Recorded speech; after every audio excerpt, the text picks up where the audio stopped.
Students, आज हम पढ़ेंगे डेरिवेटिव ऑफ पैरामेट्रिक फंक्शंस।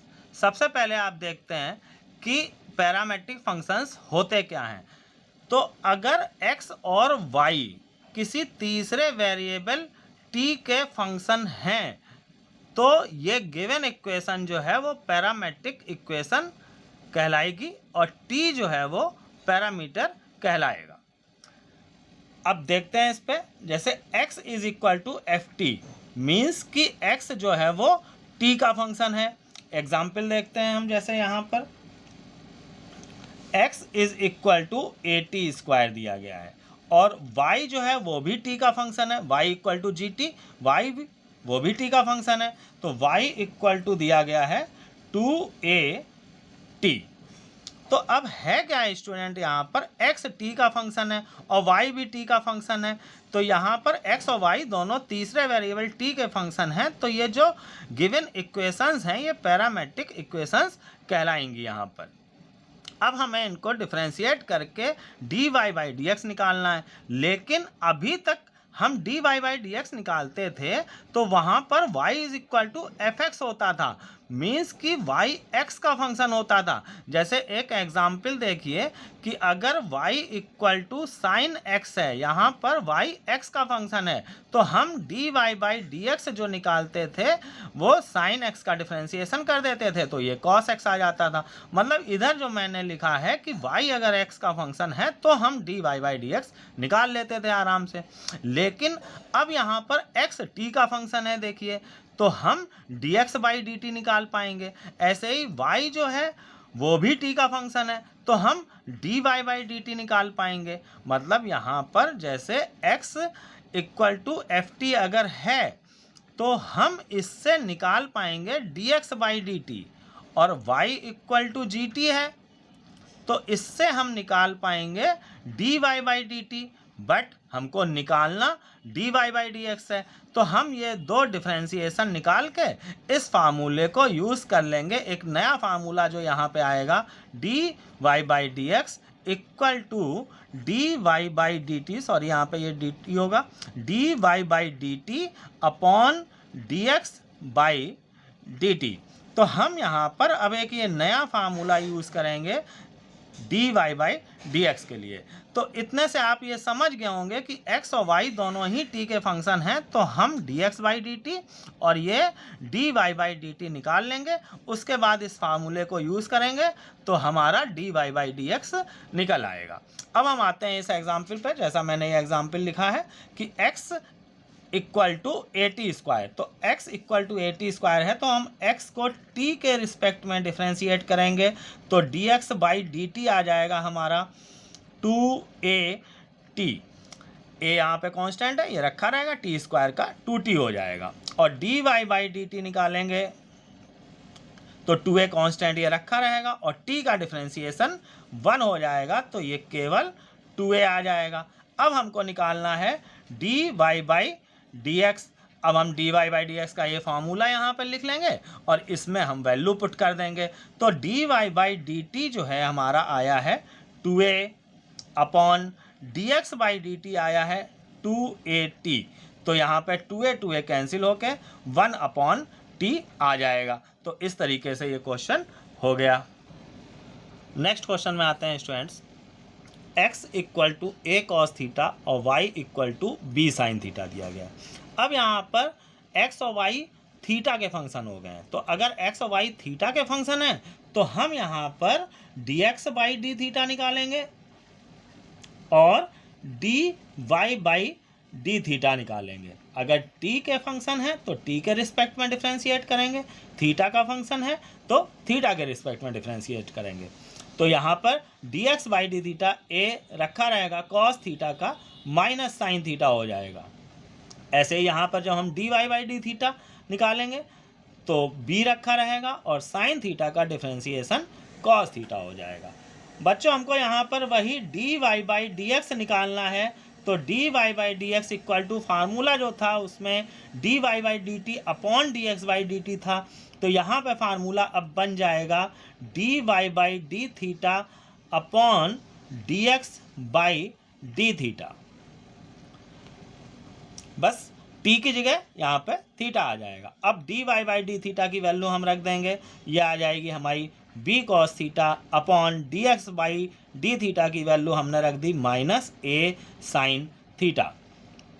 तो यहाँ पर ये minus b upon a cot theta आ जाएगा। D y by d x equal to minus b upon a cot theta, ये आ गया। इस तरीके से ये क्वेश्चन कंप्लीट हो गया। अब हम आते हैं नेक्स्ट क्वेश्चन में स्टूडेंट्स।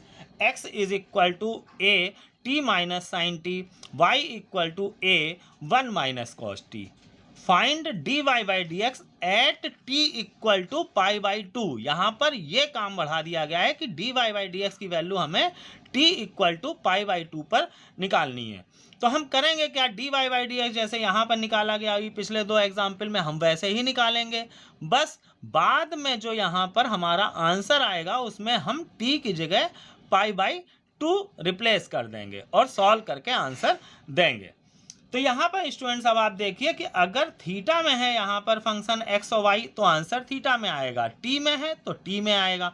तो ऐसे ही यहाँ पे जो टी में आंसर आएगा उसमें हम टी की जगह पाई बाई टू रख देंगे।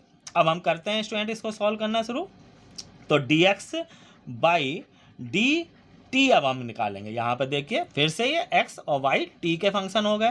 तो a कांस्टेंट है, रखा रहेगा। t का डिफरेंशिएशन 1 हो जाएगा, जैसे x का 1 होता है ऐसे ही यहाँ पे t का 1 हो जाएगा।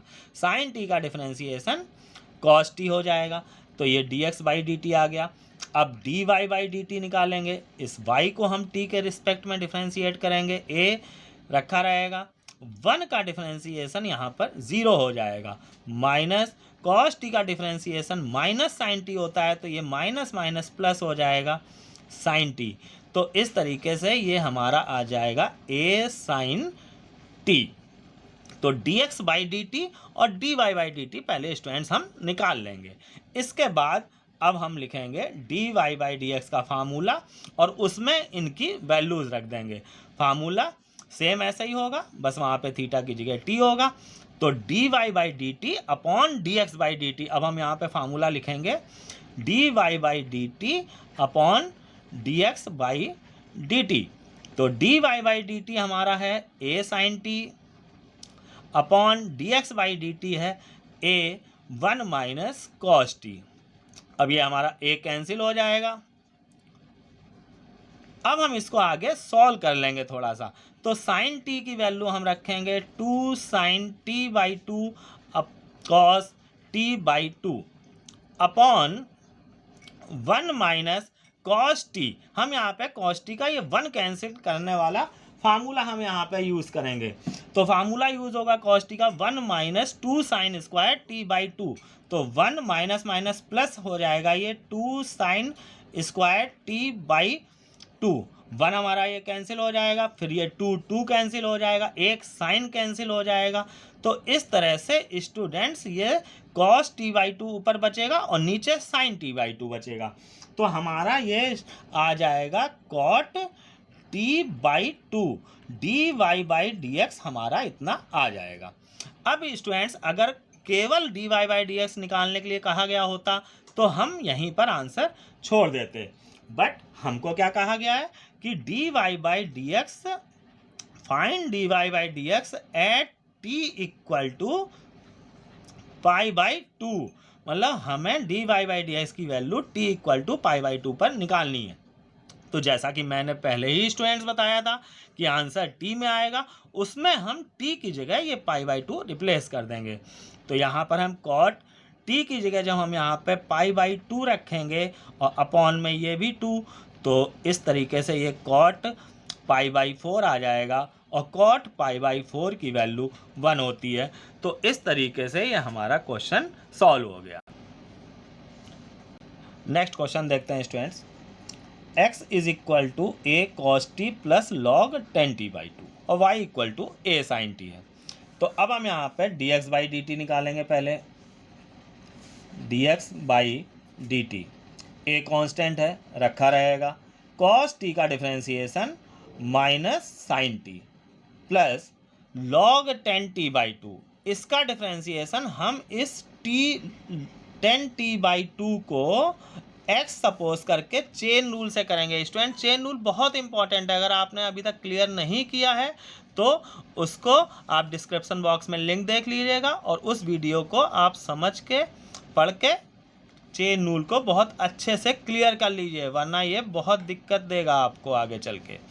तो हम इसको x सपोज कर लेंगे तो ये log x बन जाएगा। log x का 1/x होता है तो इसका डिफरेंशिएशन 1/10 t/2 हो जाएगा। अब हम जिसको x सपोज करते हैं उसके डिफरेंशिएशन से मल्टीप्लाई करते हैं तो 10 t/2 का डिफरेंशिएशन sec स्क्वायर t/2 हो जाएगा, और जब t/2 का डिफरेंशिएशन करेंगे तो 1/2 हो जाएगा। अब हम इसको आगे यहाँ पर सॉल्व करेंगे। a minus sine t plus, अब हम इसको साइन कॉस में चेंज कर लेंगे तो देखिए यहाँ पर ये 1/10 t/2 है, तो अपॉन में यहाँ पर ये जो 10 t/2 है इसको हम sign t/2 upon cos t/2, तो ये कॉस t/2 ऊपर चला जाएगा इंटू सेक स्क्वायर t/2 को 1/कॉस स्क्वायर t/2 लिख लेंगे हम, और इंटू 1/2। तो अब यहाँ पर ये माइनस साइन टी ये तो रहेगा प्लस, अब इसको देखिएगा एक कॉस t/2 देखिए यहाँ पे कैंसिल हो जाएगा, ऊपर ये कॉस t/2 और नीचे का एक, दो कॉस t/2 हैं ये मल्टीप्लाई में है तो एक कॉस t/2 कैंसिल हो जाएगा।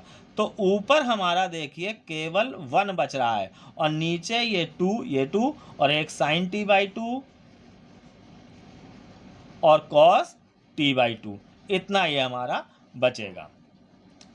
अब माइनस साइन टी अभी रखा रहेगा प्लस 1/, ये 2 sign t/2 cos t/2 sign T हो जाएगा। Trigonometric formula sine theta equal to 2 sine theta cos theta होता है, तो ये फार्मूला यूज हो गया यहाँ पर। अब इसको यहाँ क्रॉस मल्टीप्लाई कर लेंगे तो ये minus sine square t plus 1/, sine T हो जाएगा। तो 1 माइनस साइन स्क्वायर टी ये कॉस स्क्वायर टी होता है, तो ये a cos square t upon sine t आ जाएगा। तो इस तरीके से ये हमारा dx/dt आ गया। यहाँ पर dx/dt की वैल्यू आ गई a cos square t upon sine t. अब हम यहाँ पर y equal to a sine t given है, इसको हम डिफरेंशिएट करेंगे तो y equal to a sine t है, तो y का हम t के रिस्पेक्ट में करेंगे तो dy/dt आएगा equal to a sine t का डिफरेंशिएशन cos t हो जाएगा। तो अब इस तरीके से हमारे पास ये dx/dt और dy/dt आ गया। अब हम यहाँ पर dy/dx निकालेंगे तो dy/dx का फार्मूला आपको लर्न हो चुका होगा अब तक, dy/dt अपॉन dx/dt। तो अब हम dy/dt की वैल्यू रख देते हैं a cos t upon dx/dt की वैल्यू ये रख देते हैं हम a cos square t upon sine t। यहाँ पर हमारा ये देखिए a cos t sine t ये हमारा ऊपर चला जाएगा यहाँ पर, अपॉन में a cos square t, a cancel हो जाएगा, एक cos कैंसिल हो जाएगा, तो इस तरीके से ये केवल 10t बचेगा। तो dy/dx इक्वल टू 10t ये हमारा आंसर हो जाएगा।